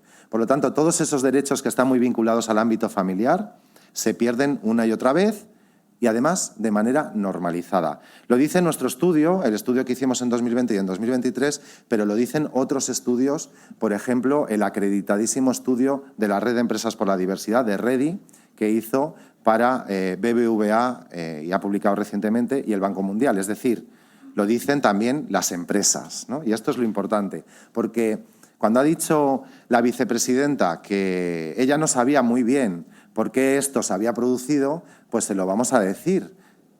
Porque las empresas y los sindicatos nos pusimos de acuerdo en qué es lo que había que regular y por qué había que regularlo. Y por eso el acuerdo no ha sido difícil, ha sido complicado, laborioso, pero no ha sido difícil porque en lo básico tanto empresas como sindicatos estábamos de acuerdo en que aquí había una materia que regular. ¿Y qué aporta este reglamento, que es de lo que queréis que os hable? Pues aporta algunos pilares que hay que empezar a trabajar en todas las empresas a partir de la publicación, que también me gustaría haberle dicho que se hubiera quedado para pedirle que por favor publique el reglamento ya, que lo apruebe el Consejo de Ministros y Ministras. Creo que mañana hay Consejo de Ministras, pues que mañana lo publique, porque el acuerdo está y el texto está. Pero bueno, os voy a adelantar, aunque no esté publicado, algunas de las patas que tiene esta materia. La primera, en el acceso al empleo.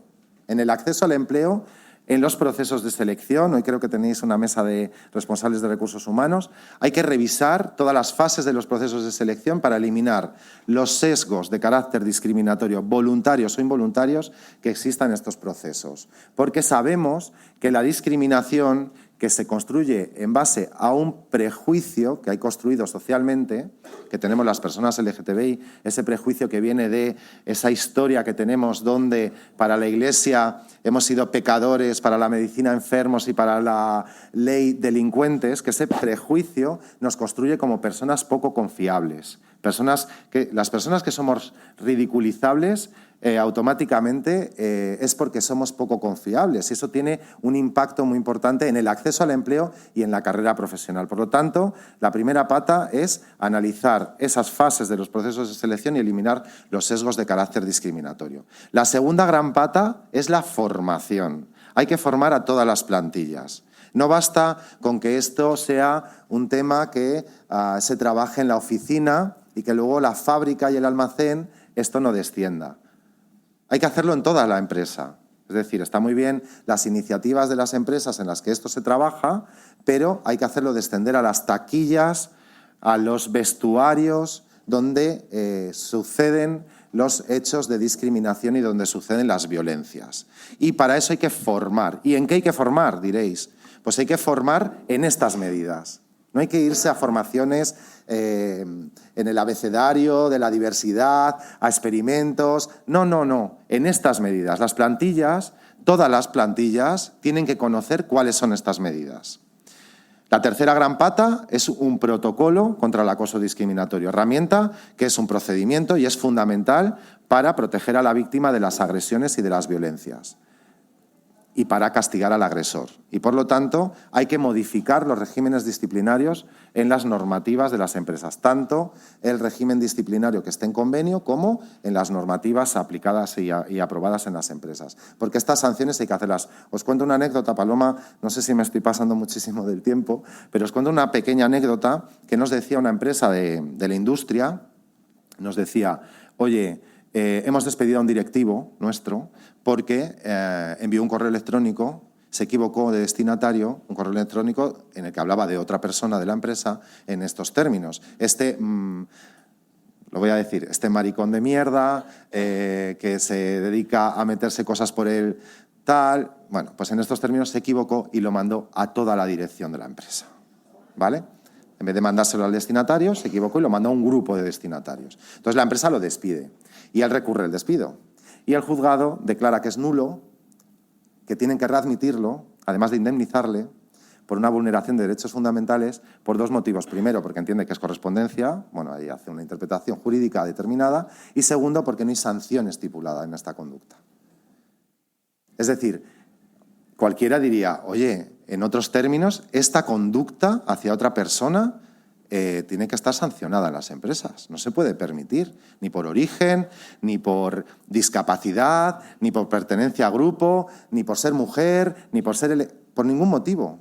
Pues en este caso nos llaman para que hagamos una modificación del régimen sancionador e incorporemos estas sanciones. Por lo tanto, es fundamental no solamente tener un protocolo que atienda a las víctimas y que las proteja de las violencias, sino también que sancione al agresor. Y esto se va a hacer con carácter general en todas las empresas. Estas son algunas de las medidas, hay alguna más, la extensión de derechos, por qué renunciamos a esos derechos, ¿no? Y no solamente a los derechos que están reguladas en las normativas laborales, en el estatuto, en los convenios, sino también a los beneficios sociales. Hay muchas empresas que tienen, por ejemplo, cheques de libros, que tienen comedores, que tienen seguros médicos, donde los cónyuges de las personas LGTBI o las familias de las personas LGTBI no disfrutan de estos derechos, que están generalmente reconocidos para toda la plantilla. Por lo tanto, medidas en el ámbito de la salud, dice la vicepresidenta que no lo tenemos estudiado, lo tenemos estudiado.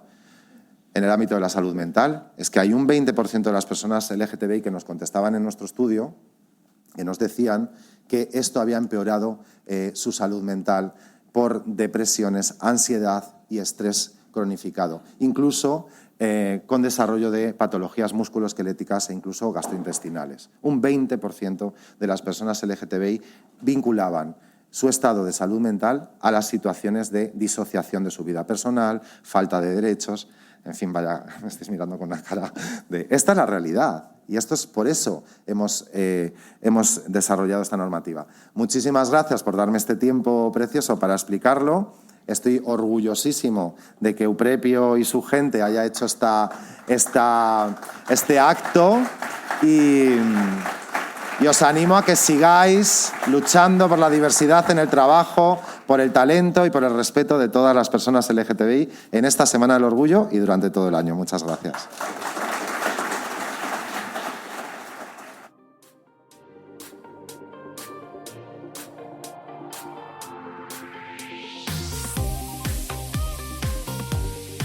Como todas las semanas, en el Círculo abrimos nuestra ventana internacional con Julio Bruno, que nos va a hablar un poquito de lo que pasa en el mundo.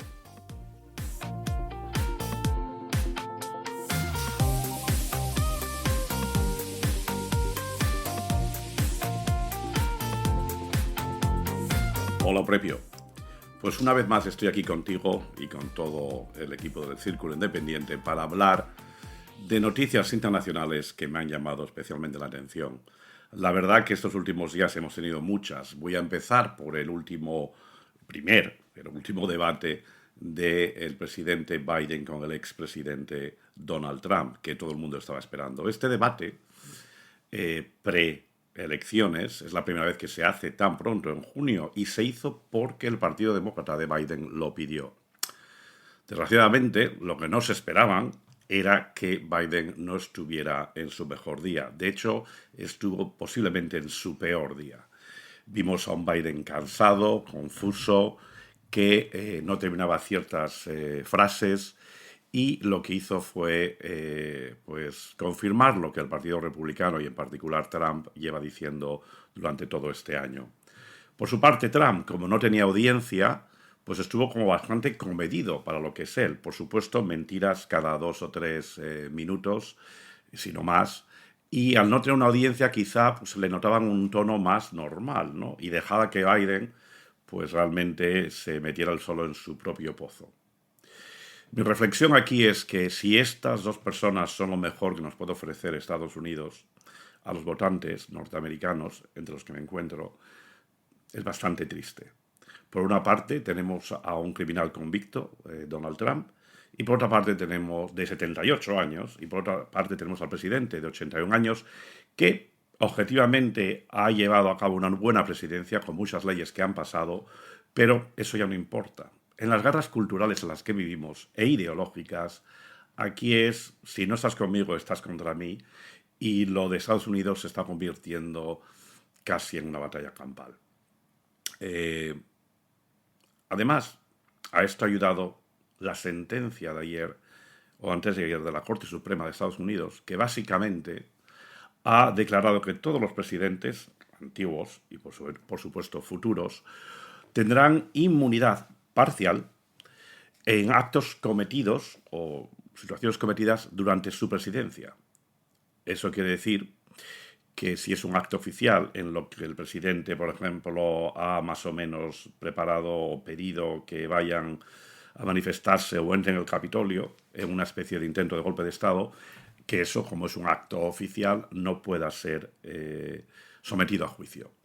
Esto es algo totalmente nuevo en la Constitución de este país. La Corte Suprema ha votado 6-3, o sea, 6 los republicanos, de los cuales 3 los puso el propio Donald Trump, y 3 de los llamados demócratas, que los 3 estuvieron en contra. No solo estuvieron en contra, sino que la jueza Sotomayor, en su disensión de este acto, dijo que prácticamente habían dado permiso a futuros presidentes para poder matar, así lo ha dicho, poder matar, mandar las fuerzas especiales a matar a un rival político, dar un golpe de Estado, aceptar sobornos, sin que esto pueda ser condenado. Y es la primera vez que el Tribunal Supremo de Estados Unidos dice que un presidente no pueda ser juzgado por actos criminales.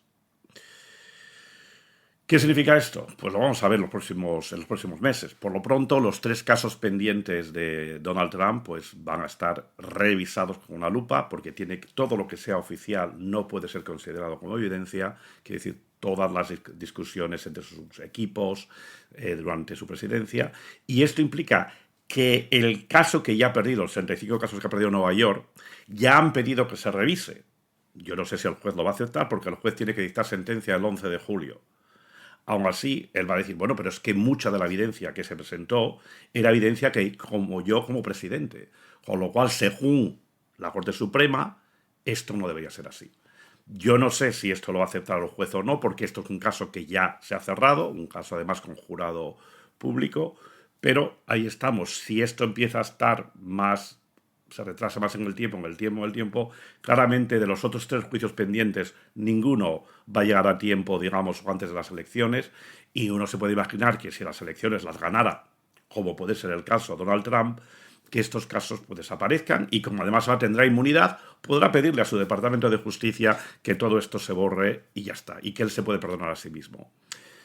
Desgraciadamente, como dice la jueza Sotomayor y los 3 jueces del Tribunal Supremo, digamos, progresistas, por llamarlos de alguna forma, o demócratas, puestos por demócratas, se han quedado pues sin saber qué decir, o sea, realmente enfadados, porque estamos viendo una América dividida por las cuestiones totalmente ideológicas.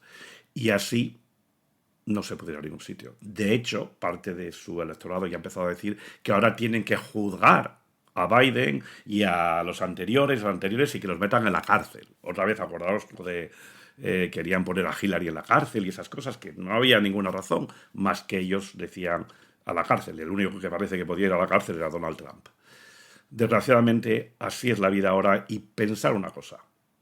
Si a un presidente pasado que ha dicho, si vuelve a ser presidente, el primer día será un dictador, que sus grandes personas admiradas en el mundo son Putin y Kim Jong-un y los otros dictadores, que es un dictador o aprendiz de dictador, y encima lo ha dicho, y le acaban de dar inmunidad, pues ¿qué creemos que va a hacer cuando o si llega a la presidencia? Pues a mí, debo decir, me da bastante miedo. Y me da bastante miedo que en este mundo estemos tan separados, en 2 facciones tan separadas, que no sé dónde va a terminar esto. Y hablando de facciones separadas, nos venimos aquí a Europa, donde Macron, que llamó elecciones anticipadas por el miedo de perder tras las elecciones europeas, pues ¿qué ha ocurrido? Que el 33% ha votado al partido de Marine Le Pen, a la agrupación nacional, lo que se llama extrema derecha. Yo ya es que no llamo derecha e izquierda porque ya no sé lo que es. Y efectivamente ha ganado la primera vuelta, pero sin mayoría absoluta, necesita el 50% de los votos, tiene el 33%, pero Macron se ha quedado como tercera fuerza con el 21%. En la segunda vuelta, que es este domingo, ya solo vale con las mayorías y tendría que tener una mayoría de 289 escaños para ser ganadora, pero puede que se quede en 230, 250 y hacer coalición. Vemos este cambio tan radical en la política francesa y Europa, motor de la Unión Europea, o uno de los motores de la Unión Europea. ¿Y qué significa esto? Bueno, pues en el mundo estamos viendo que la gente está muy cansada de ciertas cosas y este es un mensaje, una vez tan claro, de que el público quiere cambio y que ya no tiene miedo a esa derecha o esa extrema derecha que tanto miedo tuvimos después de la Segunda Guerra Mundial. Las cosas han cambiado. ¿Qué será lo siguiente? Un saludo a todos.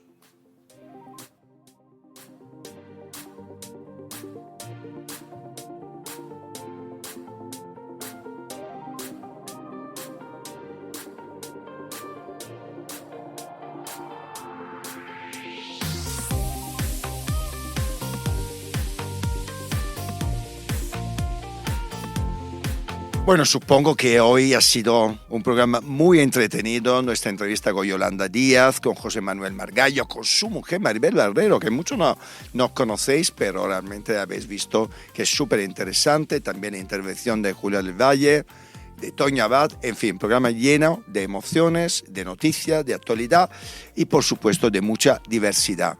Aquí acaba el círculo de hoy y nos veremos, nos escucharemos el próximo jueves aquí en el Círculo de Bellas Artes. Un beso.